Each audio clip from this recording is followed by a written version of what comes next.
What's good, everybody? It's your boy, O'Shea Duke Jackson, back at it again with another episode of the Celebrity Junk. Recently, I've done a video, or I performed a video, about the situation with Blueface. And Blueface had a particular thing to say about his mother, disowning the mother. I'll take the time to play that clip for some of you who haven't saw it, and then we'll come back. About your relationship with your mom, like, is she happy for y'all? Oh, man, fuck that lady. I don't have a mom. She's weird. She's strange. I don't know what her motive is, her angle. I don't know what she's trying to accomplish with her outreaches and whatever she does. I really don't care for her. She's not in my best interest. So what can I do with that? Damn, yeah. Does it make you like sad that, she's not involved or? Nope, not at all. I feel much less stress, much less, microscopic.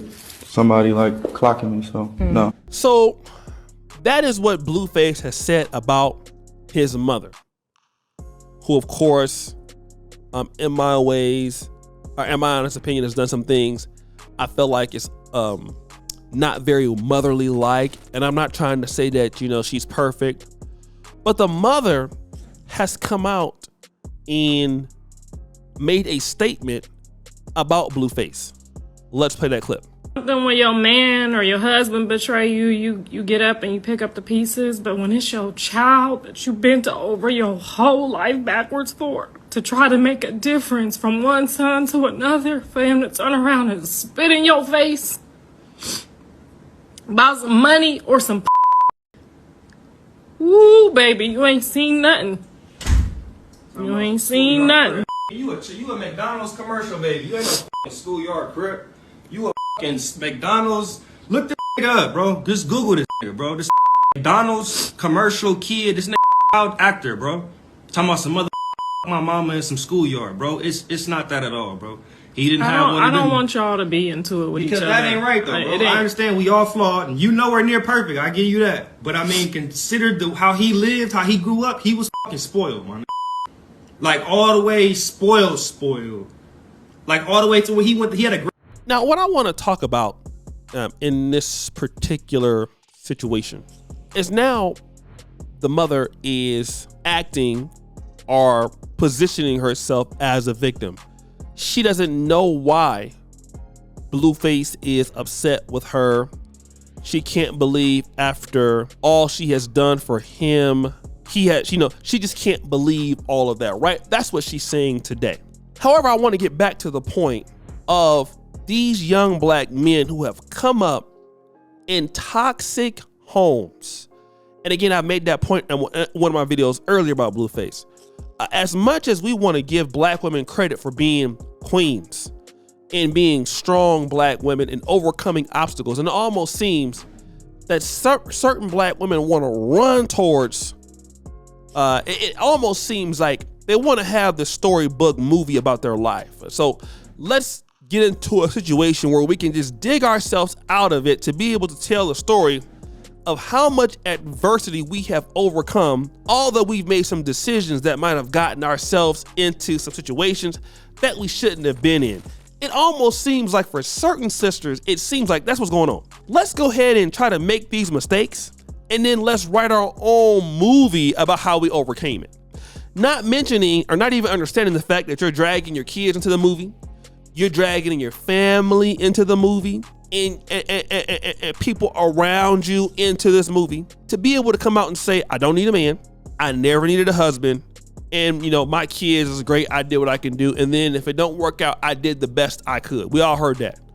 Whenever the child don't turn out the best, I did the best I could, and so that statement absolves them for however poorly the child becomes in life, in society. When the child becomes great, look at what I did, okay? And the brother of Blueface is saying he ain't really a schoolyard crip. He's a child actor. He's a fraud. That all might be true. But what you're never dealing with is, why does the guy say, I don't like my mom? And you can see clearly from the things that Blueface mother indulges in and engages in, for me, it's quite obvious to see why he would probably feel that way. And I know that because I had a lot of young black men in my community and black women who mama act like this.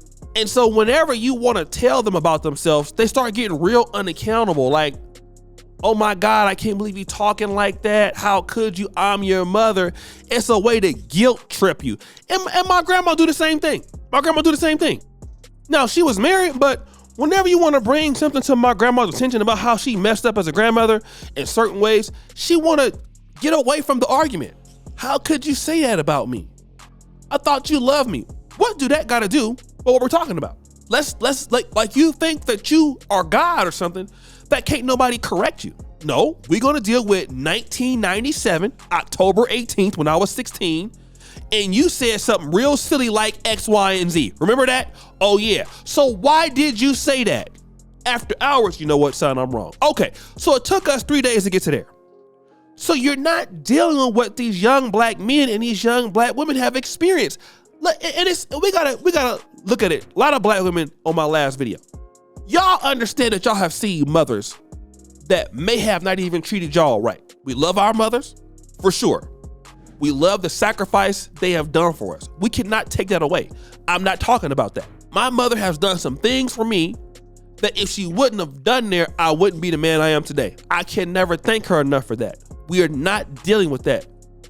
We're dealing with the things that you have done such that the man says the bad outweighs the good. That's what we're dealing with today. And so many mothers in the black community can't talk about that. With the fathers, we can be a little bit more honest. Dad, you was on drugs. Dad, you wasn't there. Dad, you beat mom. Dad, you argue with mom. You know, and men, no matter what was the role of the mother, gotta come to say, you know what, in my part, I failed you. Which is why you see a lot of black men, if they have a kid, the second kid, what do they say? Whatever I'm doing, I'm sticking by my kid this time. Or I'm sticking in this marriage. I'm not giving up on the first marriage and leave my kid to raise somebody else. That's a lot of black men's mentality. And you wonder why you have so many active black fathers.